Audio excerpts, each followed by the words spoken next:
Back to Morning Joe. Jonathan Lemire, jumping off the conversation we just had, the allegations by Tara Reade, it doesn't seem to have impacted the campaign, the polling. Am I missing anything? It hasn't yet. Mika, you've been rightly praised for that interview, and it gave the former vice president a chance to address some of these questions. Now, some of this is still going on. There's still a debate of some Senate records and whether they can be released. There's going to be calls to the University of Delaware to look at its archives. There's certainly a movement among some in the right, some in the conservative media to drive this. A lot of the president's surrogates and supporters are still asking for this. They're drawing comparisons to the Justice Kavanaugh hearings. They clearly want to make this an issue.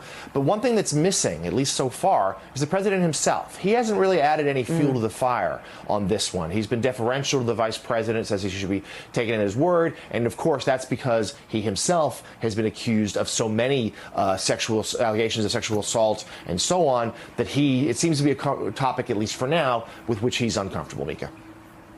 So joining us now, two-time Pulitzer Prize-winning journalist and the news executive editor for the New Yorker website, David Rohde. He's an NBC News and MSNBC contributor and author of the new book entitled In Deep, the FBI, the CIA, and the Truth About America's Deep State. And David, if you could talk a little bit about this whole situation with Michael Flynn, where even the vice president is completely backtracking on his words against the former national security advisor, now saying he is a patriot, and he welcomes him back into the White House.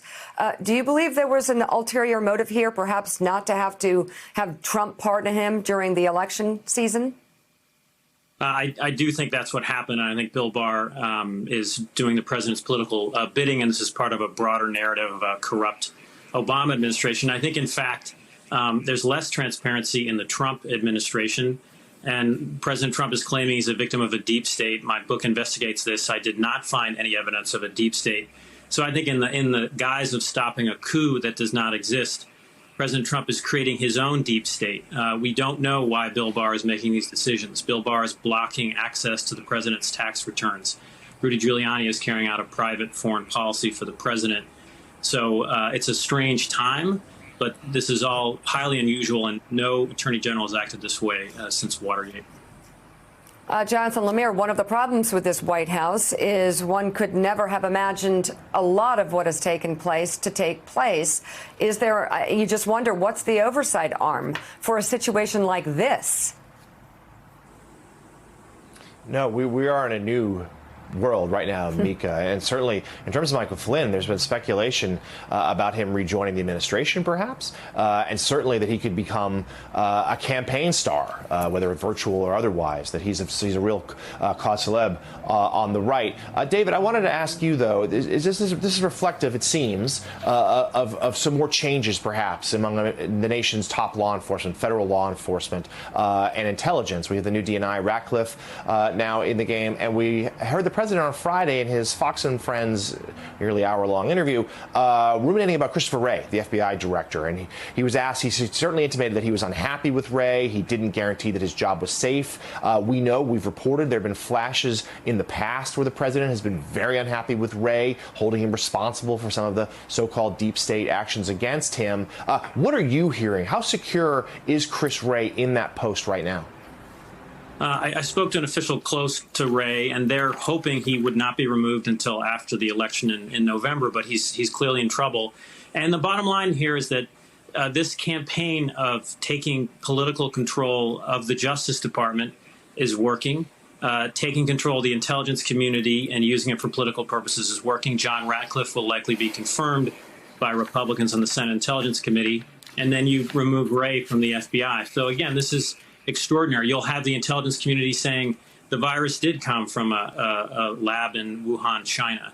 So we've never seen this before. They're not perfect, but the Justice Department and the FBI and the CIA have tried to be largely apolitical, again, since the 70s and since Nixon's abuses. President Trump is succeeding in changing that. Yeah, he really is. I mean, for this situation, David, former President Obama spoke out, which, you know, it's unusual. Let's just say that. but people seem to be so disturbed about what has happened. And I guess that I'll ask the same question to you. Where is the ability to carry out oversight over a situation like this? Theoretically, it lies in Congress. You've seen that from the House. But the president, Trump followed. Look, he knows what he's doing. He's got a long playbook here that works successfully, where he discredits rivals by accusing them of conspiracies. That would be the FBI or the press, witch hunts, fake news, or a deep state. I found that deep state is simply political rhetoric.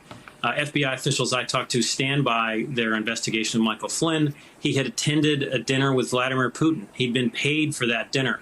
The president had publicly called for Russia to find Hillary Clinton's emails. So it was a legitimate investigation. And then, of course, Flynn, as national security advisor, lied to the vice president. All this is very troubling, but it's all for November. It's about, voters, the corruption, the deep state is Obama. The secrecy is Obama. It's not me. And I found the opposite. I found less and less transparency from this administration and more evidence that intelligence officials, someday maybe the FBI, and then right now the Justice Department are protecting the president's friends. David Rohde, thank you very much for joining us this morning. And Jonathan Lemire, thank you as well. And that does it for us this morning. Stephanie Ruhle picks up the coverage right now. Thanks for checking out MSNBC on YouTube. And make sure you subscribe to stay up to date on the day's biggest stories. And you can click on any of the videos around us to watch more from Morning Joe and MSNBC. Thanks so much for watching.